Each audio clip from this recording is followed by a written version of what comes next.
வணக்கம், welcome to my channel. இன்றைக்கி நம்ம பார்க்க போகிறது கமன் டோக்லா. இது ஒரு குஜராத்தி பிரேக்ஃபாஸ்ட் ரெசிபி. நல்ல டேஸ்டியாக இருக்கும், ஈஸியாக செய்யலாம். இதுக்கு தேவையான பொருள் வந்து நான் 2 கப்பு கடலை மாவு எடுத்திருக்கிறேன்.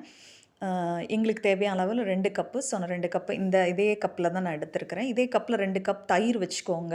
அதுக்கப்புறம் இதுக்கு தேவையான அளவு சால்ட் கொஞ்சமாக போட்டுக்கோங்க.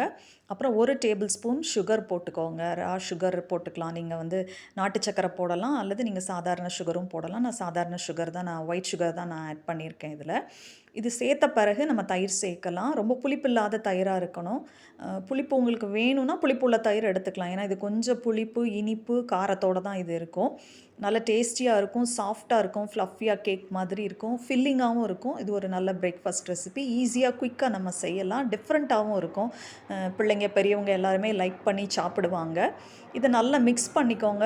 இதில் வந்து லம்ப் எதுவும் இருக்கக்கூடாது. கட்டி இல்லாமல் முதல்ல அந்த மாவையே நல்லா பிசைஞ்சு கொடுத்துருங்க. அதுக்கப்புறமா நீங்கள் தயிர் ஆட் பண்ணுங்கள். இப்போ நான் சேர்க்குறது ஈனோ சேர்க்குறேன். நீங்கள் இதுக்கு பதிலாக சோடியம் பைகார்பனேட், அதாவது சோடா சால்ட் இருந்ததுன்னா நீங்கள் சேர்த்துக்கலாம். சோடா உப்பு இருந்தாலும் சேர்த்துக்கலாம்.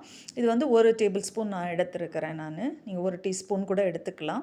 நல்ல உடனே செய்யணுங்கிறதுனால நான் ஈனோ போட்டிருக்கிறேன். இப்போ ஸ்டீமர் ஏற்கனவே ரெடி பண்ணி வச்சுருந்தேன். நாங்கள் இட்லி குக்கரில் தான் ஒரு பாத்திரம் வச்சு அது மேலே இந்த பாத்திரத்தை வச்சுருக்கிறேன். இது ஒரு 5 மினிட்ஸில் ஆகிடும்.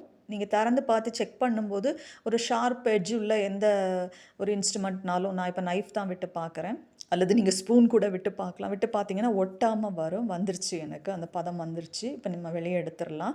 இது ஆறின பிறகு நீங்கள் வந்து வெளியே எடுங்க. உடனே சூடோடு எடுத்திங்கன்னா அது வந்து சரியாக வராது. அந்த ஷேப்பு ரொம்ப அழகாக கேக் மாதிரியே தான் இது வரும். இதுக்கப்புறம் நம்ம இதுக்கு டெம்பரிங் பார்த்துடலாம். இதுக்கு வந்து நம்ம தாளித்து ஊற்றினதுக்கு மேலே அதுக்கு ஒரு 2 டேபிள் ஸ்பூன் எண்ணெய் ஊற்றிருக்கேன். கோகோனட் ஆயிலோ எனி ஆயில் நீங்கள் விட்டுக்கலாம்.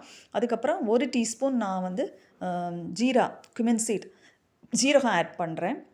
அது பொரிஞ்ச பிறகு நம்ம வந்து ஒரு 2 பச்சை மிளகா இதில் போடலாம் காரத்துக்கு. இது நல்லா காரமாக இருந்தது, அதனால் நான் 1 தான் போட்டிருக்கேன். மேக்ஸிமம் நீங்கள் 2 அல்லது 3 சேர்க்கலாம். அதுக்கப்புறம் நிறைய மல்லித்தலை, கொரியாண்டர் லீவ்ஸ், தனியா லீவ்ஸ் இதுக்கு வேணும், அதுவும் நீங்கள் போட்டுக்கோங்க. போட்டுட்டு ஃப்ரெஷ்ஷாகவும் நீங்கள் மேலே போட்டு சாப்பிட்லாம். இந்த தாளிச்சதை அப்படியே இது மேலே ஸ்ப்ரெட் பண்ணிடுங்க. இது கூட கோக்னட் சட்னியோ, டொமேட்டோ கெச்சப்போ, டொமேட்டோ சாஸோ ரொம்ப நல்லாயிருக்கும். இப்போ பாருங்கள், நான் ஆற வச்சு எடுத்ததுனால அந்த ஷேப் ரொம்ப அழகாக வந்தது எனக்கு ரவுண்டாக.